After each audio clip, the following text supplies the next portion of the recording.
Misterios de la materia del universo.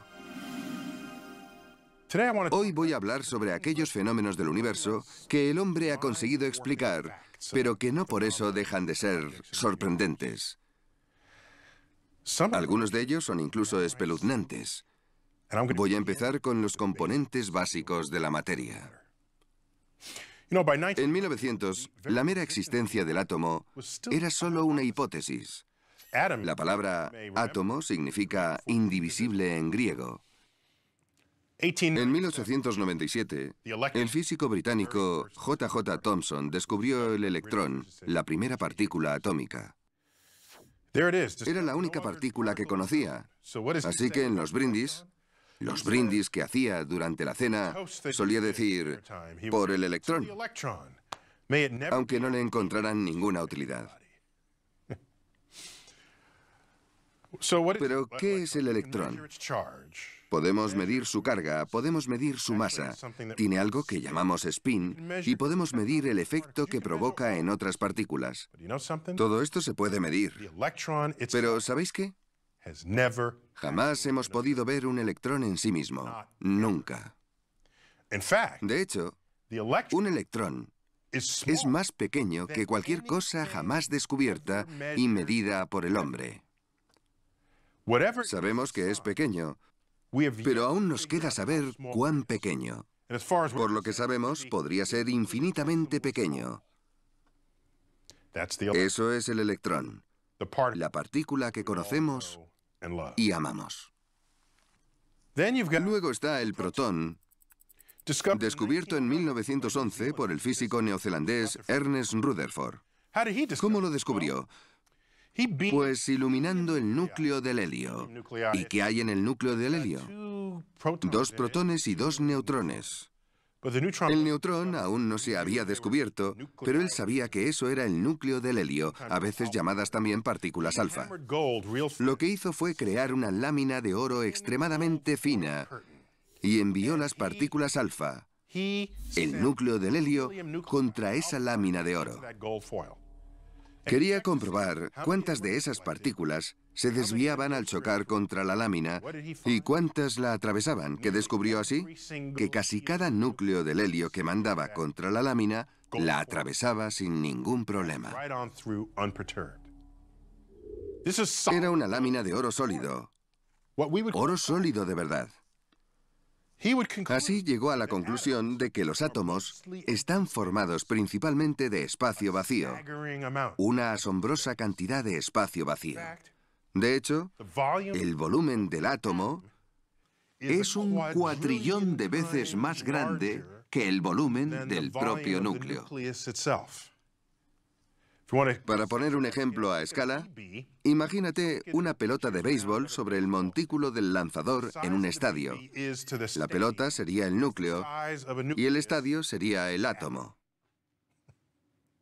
Se rumorea que Rutherford, que es quien descubrió esto, cuando se despertó a la mañana siguiente, tenía miedo de bajar de la cama y poner los pies en el suelo por si acaso atravesaba el suelo y aparecía en la planta de abajo de su casa. Esa es la consecuencia de ser la primera persona del mundo en desentrañar los misterios de la materia. Otra partícula que tenemos: electrones, protones, neutrones. Fue descubierto en 1932 por el físico británico James Chadwick. El neutrón. Tardamos un poco más en descubrirlo porque no tiene carga. Y cuando algo no tiene carga, es difícil encontrar el modo de que interactúe con otras cosas para descubrir que en realidad está ahí. Más tarde descubriríamos que los neutrones y los protones no son partículas en sí mismas, sino que están formados de quarks. 3 quarks cada uno. Pues si cada uno tiene una carga, el electrón es -1, el neutrón es neutro y el protón es +1. Y si los neutrones y los protones están compuestos de quarks, entonces los quarks debían de tener una carga fraccionada. Y en efecto, así es. Los quarks tienen una carga de 1/3 y 2/3. Y se pueden combinar de diferentes maneras para que su suma dé como resultado o bien carga cero o bien carga +1, en cuyo caso se formaría un protón. La teoría de los quarks fue planteada en 1964 por los físicos estadounidenses Murray Gell-Mann y George Zweig. 4 años más tarde, fue confirmada en el laboratorio del acelerador nacional SLAC, en 1968. 1968, el año más turbulento en la historia de Estados Unidos desde la Guerra de Secesión. Asesinatos, el movimiento estudiantil, la Guerra de Vietnam. Sin embargo, la persistencia por comprender el universo siguió en pie. Tales son las ganas de entendimiento por parte de una nación. ¿Pero de dónde viene esta palabra? Murray Gell-Mann había estado leyendo Finnegan's Wake, la novela de James Joyce. Uno de los pasajes dice: 3 quarks para Master Mark. Seguro que apenas sabe ladrar, y si sabe, tras una marca, lo va a ocultar. Sabía que había 3 partículas en los neutrones y los protones, así que debió pensar: ¿por qué no llamarlos quarks? Existen 3 tipos de quarks: de baja energía, de media y de alta. A los de baja energía los llamamos quark arriba y quark abajo. Los de media energía son quarks encantados y extraños. Los de alta energía, quark cima y quark fondo. Existen 6 tipos de quarks en este universo, 6. Así que Murray Gell-Mann estaba equivocado.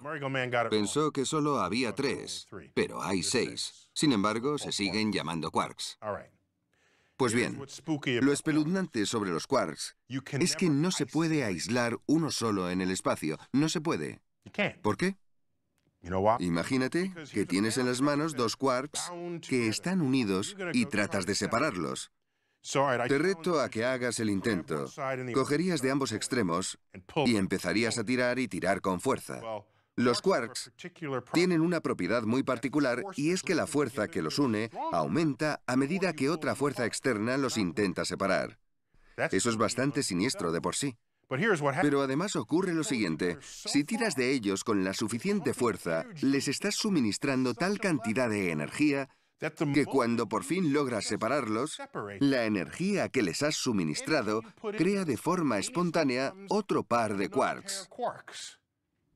Así que por cada quark que separas, creas otro debido a la energía que les suministras. E es igual a mc², la ecuación de la masa y la energía. El otro quark, debido a la energía que se le ha suministrado, ha creado un segundo quark.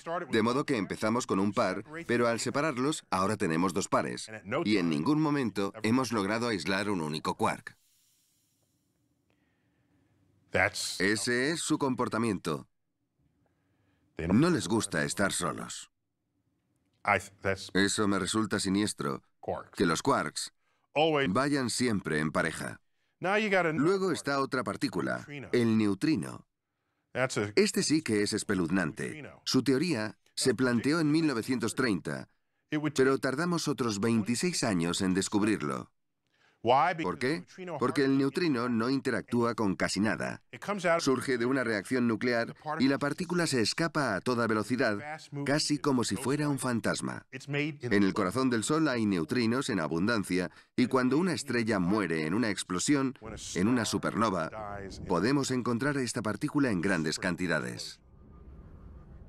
El neutrino apenas interactúa con la materia, y voy a dar una medida cuantitativa al respecto. Si coges un bloque de plomo de un año luz de plomo, esos son 9,4 billones de kilómetros de plomo a través del espacio. Ahora coge un neutrino y ponlo en un extremo. Puede que consigas detenerlo al final del bloque de plomo. Así de insociables son los neutrinos. Y debido a la cantidad que se crea en el núcleo del Sol, se puede calcular cuántos son.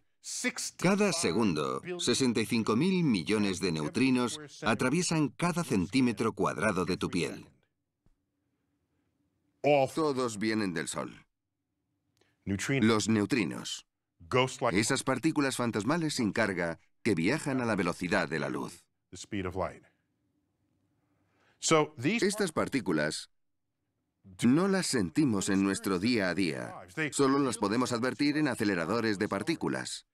Puedes pensar, pero eso no tiene ningún sentido. Imposible. ¿Cómo puede ser que no tenga tamaño? Efectivamente, nada de eso tiene sentido. Pero no hace falta que tenga sentido porque han sido descubiertas debido a las herramientas de la ciencia que a su vez van más allá de nuestros sentidos.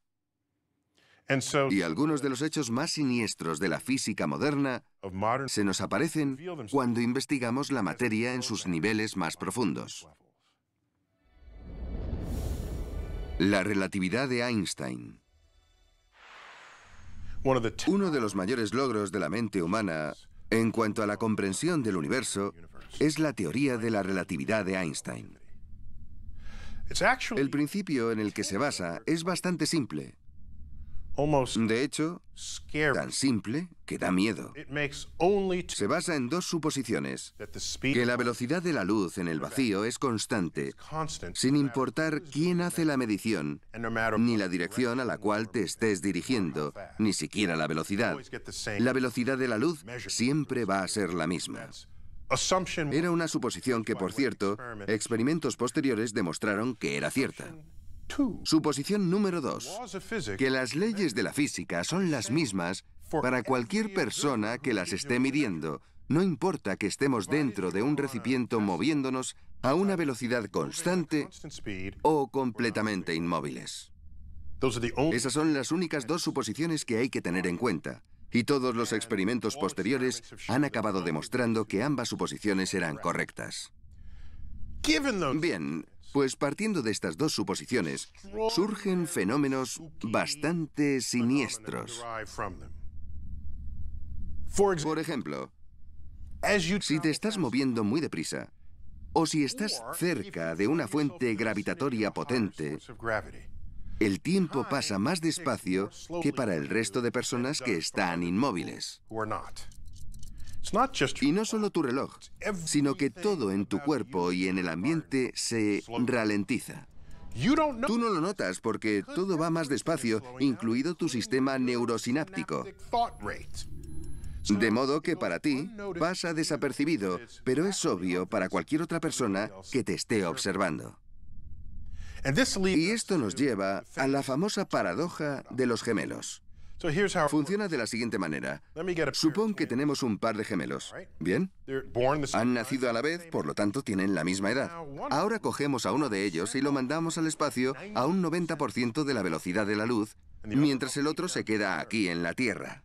Y nos podemos preguntar, ¿cómo va? ¿Cómo puede eso afectar a su edad? Pues bien, resulta que para el gemelo que hemos mandado al espacio, el tiempo pasa a un 44% del tiempo en la Tierra, donde está su hermano. De modo que estará envejeciendo más lentamente que el que está aquí abajo. Eso sí lo mandamos a un 90%. Vayamos más allá. ¿Qué pasa si lo ponemos al 99% de la velocidad de la luz? Ahora su reloj va al 14% de lo que transcurre en la Tierra. ¿Y si lo ponemos al 99,9%? Nos estamos acercando a la velocidad de la luz y a esa velocidad el tiempo solo transcurre al 4,5%. ¿Qué significa todo esto? Vamos a verlo. El gemelo que ha estado viajando 5 años al 99,9% de la velocidad de la luz, cuando vuelva transcurridos esos 5 años, será 5 años más viejo. Sin embargo, en la Tierra habrán pasado 110 años. Esa es la paradoja de los gemelos, pero es una paradoja solo si pensamos en ella en términos clásicos. ¿Cómo puede ser? Sin embargo, no existen paradojas en la relatividad. Ese es el principal rasgo que se da cuando lo que haces es presuponer que la velocidad de la luz es la misma para todo el mundo y que las leyes de la física permanecen constantes. Todo ese fenómeno se llama dilación. Vamos a hacer una cosa. Llevémoslo al extremo. ¿Hay algo a nuestro alrededor que se mueva a la velocidad de la luz? Pues claro, no hay nada hecho de materia, pero está la luz. La luz viaja a la velocidad de la luz. Los fotones, que son los portadores de la luz, se mueven a la velocidad de la luz. Pero si el tiempo se ralentiza a medida que nos acercamos a la velocidad de la luz, la ecuación nos dice que, a la misma velocidad de la luz, el tiempo se detiene. Eso significa que para un fotón, el tiempo no transcurre en absoluto. Eso tiene consecuencias espeluznantes. Lo que eso implica es que en el instante en el que un fotón es emitido en cualquier parte del universo, normalmente de una estrella o de los mismos átomos, en ese mismo instante ese fotón es absorbido por su destino. Para el resto de nosotros, lo vemos moverse a la velocidad de la luz a través de la galaxia o a través del universo. Pero para el fotón, el tiempo no pasa. Cientos de miles, millones, miles de millones de años en nuestro tiempo son cero en el tiempo de un fotón. He reflexionado mucho sobre esto. He subido a la cima de las montañas con mi telescopio y mi detector, observando el centro de la galaxia, que era precisamente el sujeto de mi tesis. ¿Qué estará ocurriendo a 30.000 años luz de distancia? Y no paraba de pensar en esos fotones que han estado viajando 30.000 años en mi escala del tiempo, que han atravesado el espacio, la atmósfera terrestre, han bajado hasta mi telescopio y hasta mi detector. Ahí están, y estoy usando su existencia para que me ayuden a descifrar la naturaleza de la galaxia. Entonces me pregunté, ¿este fotón quería impactar contra mi detector? Y si no hubiera sido así, ¿dónde habrá impactado? Hay gente tomando el sol en la playa y algunos de estos fotones están aterrizando justo en sus traseros. Imaginaos que sois emitidos a años luz y lo primero contra lo que impactáis es el trasero de alguien que está tomando el sol en la playa. Así que me sentí orgulloso de poder estar usando esos fotones para investigar la naturaleza del universo, porque muchos otros fotones estaban pasando la Tierra de largo en busca de algo por lo que ser absorbidos. De modo que esa es la parte negativa de ser un fotón. De hecho, puesto que el tiempo no pasa para los fotones, no tienen vida. Lo único que existe de ellos es lo que hacemos y decimos una vez llegan aquí. Es una dualidad curiosa en la existencia de esta partícula. Desde su propio punto de vista, el universo transcurre en un instante. En cambio, nosotros estamos aquí, esperando a que el fotón nos alcance. Física cuántica. ¿Qué más hay en el universo que sea espeluznante pero cierto? La física cuántica, que se lleva la palma en las cosas más extrañas que se hayan descubierto nunca en la naturaleza. Esta es una teoría del universo que surgió en la década de 1920. En esa época, que por cierto fue un punto de inflexión para los físicos, fue cuando Edwin Hubble, no el telescopio espacial, sino el hombre que dio nombre al mismo, descubrió que nuestra galaxia, la Vía Láctea, es solo una de las innumerables galaxias que hay en el universo. Y en esa misma década, descubrió que esas galaxias se alejan cada vez más unas de otras, lo que nos revela que todo el universo se está expandiendo. Si se hubieran otorgado premios Nobel a los astrónomos en aquella época, se habría llevado al menos 2. Edwin Hubble empezó a ejercer como abogado y luego se hizo astrónomo, un personaje interesante en la historia de mi campo. En cualquier caso, aquella década nos proporcionó la física cuántica, que resultó ser la teoría del universo de mayor éxito de las que se hayan presentado nunca. No se conocen límites a su aplicación ante cualquier problema con el que nos hayamos encontrado. Siempre ha sido efectiva. Sus predicciones han resultado ser ciertas cada vez que se han planteado. Por otra parte, hay teorías que podríamos calificar como exitosas, como la de la gravedad newtoniana. Funciona hasta cierto punto, pero luego necesitará la gravedad de Einstein para llevarla hasta ciertos regímenes que Newton nunca experimentó. La cuántica es efectiva en todas las situaciones, todas. Y hay más cosas extrañas. Las partículas también existen como ondas. Pueden dejar de existir y aparecer en cualquier otro lugar. No existen de un modo tangible. Existen estadísticamente. Ocurren cosas muy extrañas en la mecánica cuántica, cosas que se escapan a nuestro sentido común. De modo que no se puede aplicar la lógica para deducir si lo que acabas de aprender debería ser cierto o no. Tomemos como ejemplo una esfera con la que atravieso una hoja de papel. Es un experimento interesante. Supongamos que toda mi vida es solo esa hoja de papel. ¿Qué me parecería si paso esa esfera a través de ella? Primero veo un punto. Es el punto de contacto de la esfera con la hoja. Yo no sé que hay una esfera. Yo solo veo la página y un punto. Ese punto se convierte a continuación en un círculo pequeño y luego en otro mayor y otro mayor. El círculo llega al diámetro de la esfera. Después de eso se vuelve más y más pequeño para, al final, terminar convirtiéndose en un punto y desaparecer. Eso es muy raro.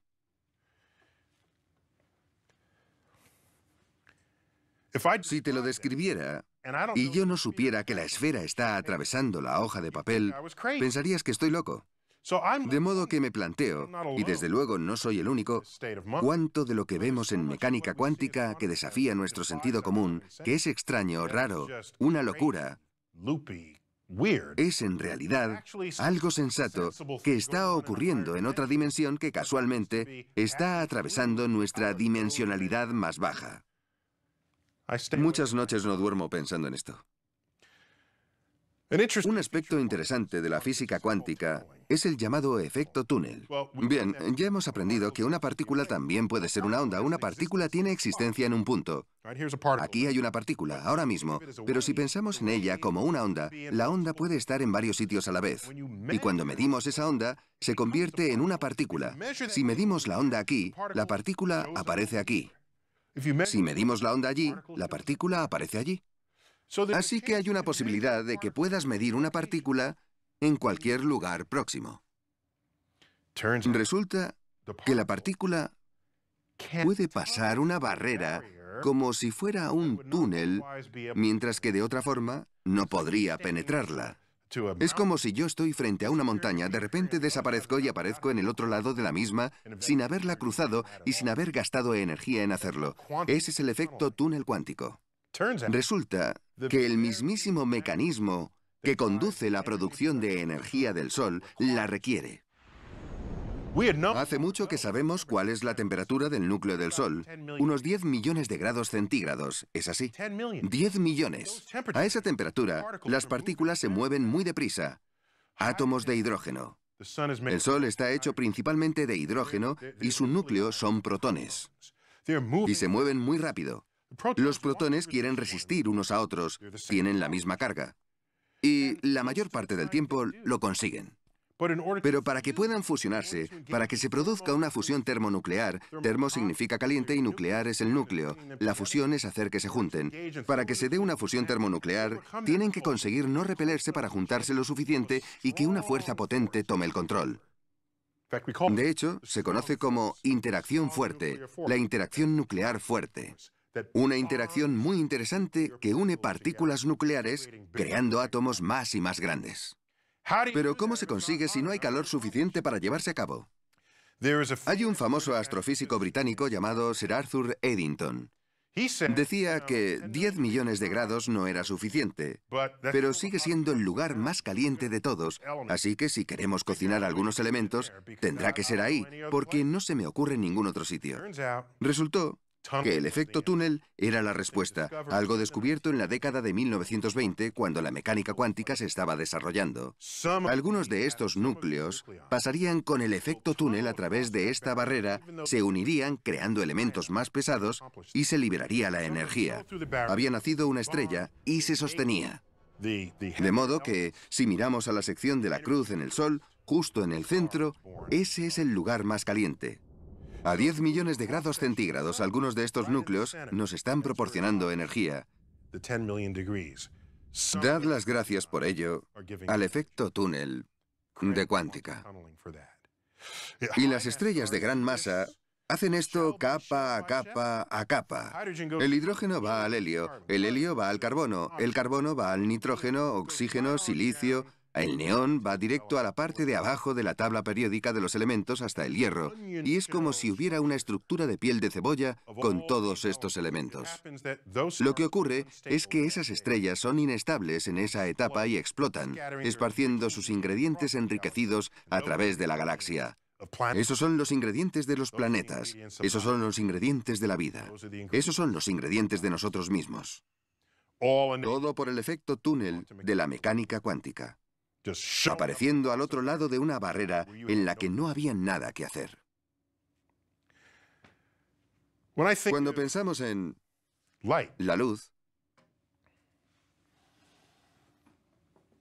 sabemos que tiene una velocidad en el vacío. Es una constante. Ya lo decía Einstein y todas las mediciones lo demuestran. No obstante, ¿sabías que cuando se pone la luz en un medio transparente, la velocidad de la luz se ralentiza? Se ralentiza. Pero no solo eso, sino que se dobla. Y la flexión de la luz, es decir, la refracción, puede enviar los colores de la luz en diferentes ángulos porque esos mismos colores viajan a diferentes velocidades. Así es como se hace un prisma. Eso es lo que sucede en una gota de lluvia cuando la luz del sol atraviesa la gota de lluvia formando un arco iris. Isaac Newton demostró que la luz blanca se compone de 7 colores, todos los conocemos. Estos son rojo, naranja, amarillo, verde, azul, añil y violeta. En realidad yo solo veo 6 colores, pero tenía una fascinación mística con el número 7, por lo que incluyó un séptimo color solo para redondear, el añil, por supuesto. Pero en realidad es de color rojo, naranja, amarillo, verde, azul y violeta, ¿cierto? Así que esos son los colores. La luz blanca se compone de esos colores. Cogemos esa luz blanca que pasa a través de esos medios. El rojo se desplaza a una velocidad diferente que el naranja, el amarillo o el verde, y entonces se extienden y sale un hermoso arco iris. Más allá de la luz y los colores que produce, hay algo que me sorprende aún más. Y conocemos esta información desde 1905, así que esto no es nuevo. Pero todos los días pienso en ello y abro la boca perplejo. Y es la equivalencia entre masa y energía. Una ecuación que escribió por primera vez Albert Einstein en 1905. La aprendiste en la escuela primaria. E es igual a mc al cuadrado, donde c es la velocidad de la luz al cuadrado. Es una constante, pero eso da igual ahora. Lo que realmente importa en esta ecuación es que la energía se encuentra en un lado y la masa en el otro, y esto se tuvo en cuenta en la política de la Guerra Fría, ya que todo el arsenal nuclear depende de esa fórmula, la creación de energía de la materia en una bomba. Bien, pues el Sol lo hace cada segundo de su vida. Lo mismo ocurre con todas las estrellas que ves en el cielo por las noches. No usamos la fórmula E es igual a mc al cuadrado en nuestra vida cotidiana, y es normal. Pero si tuviéramos aparatos de medición muy sensibles, lo haríamos. Por ejemplo, si cojo un muelle y lo estiro, realmente estoy llenando de energía el muelle para mantenerlo en esa posición estirada. Si comprobaras cuánto pesaba el muelle antes y después de estirarlo, hallarías que el muelle estirado pesa más que el muelle sin estirar. Porque le he transmitido energía y la energía tiene masa. La energía tiene masa y va a aparecer en el muelle, o también en una goma elástica. Cuando estiramos la goma, le transmitimos energía. Hay energía en polvos químicos, como la pólvora. Se almacena energía en las moléculas de la pólvora. La pólvora pesa más debido a la energía almacenada de lo que pesaría si separáramos esas moléculas. Y no solo eso, la gasolina pesa más simplemente porque ha almacenado energía. Así que, cuando pienso en todo lo que mueve el universo, cuando pienso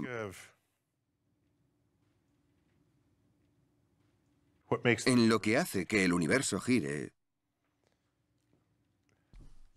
tras las cortinas, lo que hay detrás de todo esto es la equivalencia de la masa y la energía. Esa equivalencia de masa y energía supuso un fenómeno en los inicios del universo y en el propio Big Bang.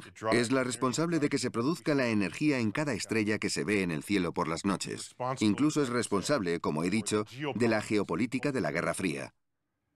Todo por una pequeña ecuación que tanto sentido da a lo que sucede en el mundo. Y entre todas las cosas que me impiden dormir bien por las noches, una de ellas es, ¿habrá otra ecuación igual que E es igual a mc al cuadrado más allá de nuestro alcance? Porque seguimos inmersos en una profunda ignorancia de lo que ocurre en el universo. Hay mucho que sabemos, y estoy orgulloso de ello, pero hay aún más que no sabemos. ¿Hay alguna ecuación similar a E igual a mc al cuadrado que no conocemos todavía? De ser así, ¿está fuera de nuestro alcance? ¿O no? Está fuera de nuestro alcance. Tendremos que escalar varias montañas antes de llegar al punto en el que veamos la siguiente ecuación que puede transformar la comprensión de la próxima generación de cómo funciona el universo. No lo sé. Pero lo que sí sé es que E es igual a mc al cuadrado explica tanto de lo que está pasando en este universo que realmente nos hace sentir un poco arrogantes al respecto. En plan, sí, lo entendemos, lo hemos pillado. Pero el rumbo de la ciencia nos demuestra que justo cuando pensamos que habíamos entendido algo, el universo nos lo vuelve a poner complicado.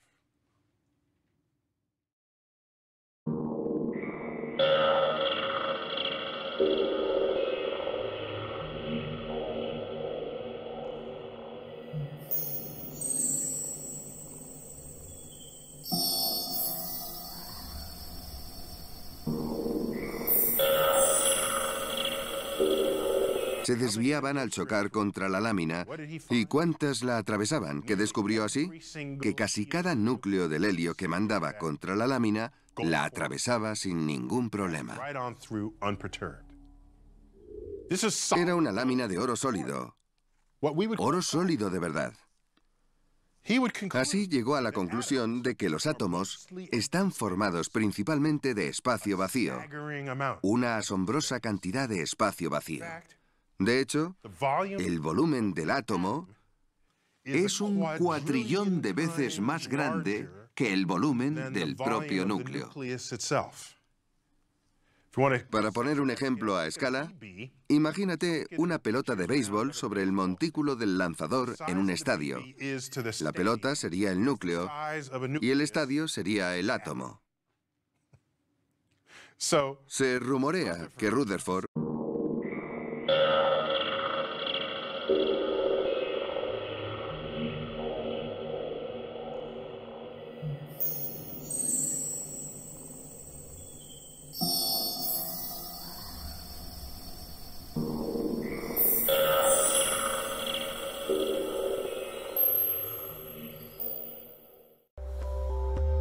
Misterios de la materia del universo. Hoy voy a hablar sobre aquellos fenómenos del universo que el hombre ha conseguido explicar, pero que no por eso dejan de ser sorprendentes. Algunos de ellos son incluso espeluznantes.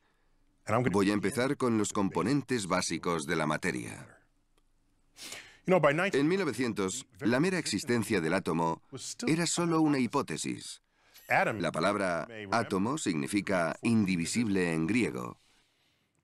En 1897, el físico británico J.J. Thomson descubrió el electrón, la primera partícula atómica. Era la única partícula que conocía, así que en los brindis que hacía durante la cena, solía decir, por el electrón, aunque no le encontraran ninguna utilidad. Pero, ¿qué es el electrón? Podemos medir su carga, podemos medir su masa. Tiene algo que llamamos spin y podemos medir el efecto que provoca en otras partículas. Todo esto se puede medir. Pero, ¿sabéis qué? Jamás hemos podido ver un electrón en sí mismo. Nunca. De hecho, un electrón es más pequeño que cualquier cosa jamás descubierta y medida por el hombre.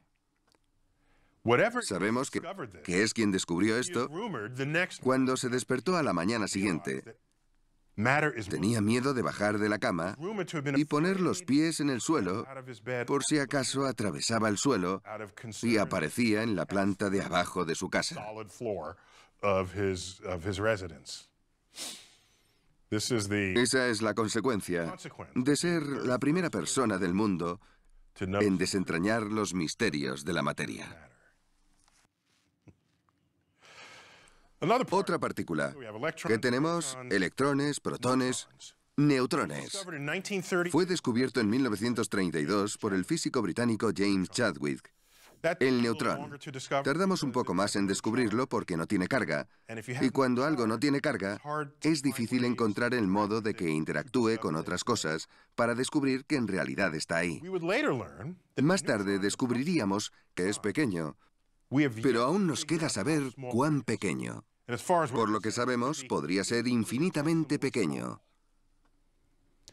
Eso es el electrón, la partícula que conocemos y amamos. Luego está el protón, descubierto en 1911 por el físico neozelandés Ernest Rutherford. ¿Cómo lo descubrió? Pues iluminando el núcleo del helio. ¿Y qué hay en el núcleo del helio? 2 protones y 2 neutrones. El neutrón aún no se había descubierto, pero él sabía que eso era el núcleo del helio, a veces llamadas también partículas alfa. Lo que hizo fue crear una lámina de oro extremadamente fina y envió las partículas alfa, el núcleo del helio, contra esa lámina de oro. Quería comprobar cuántas de esas partículas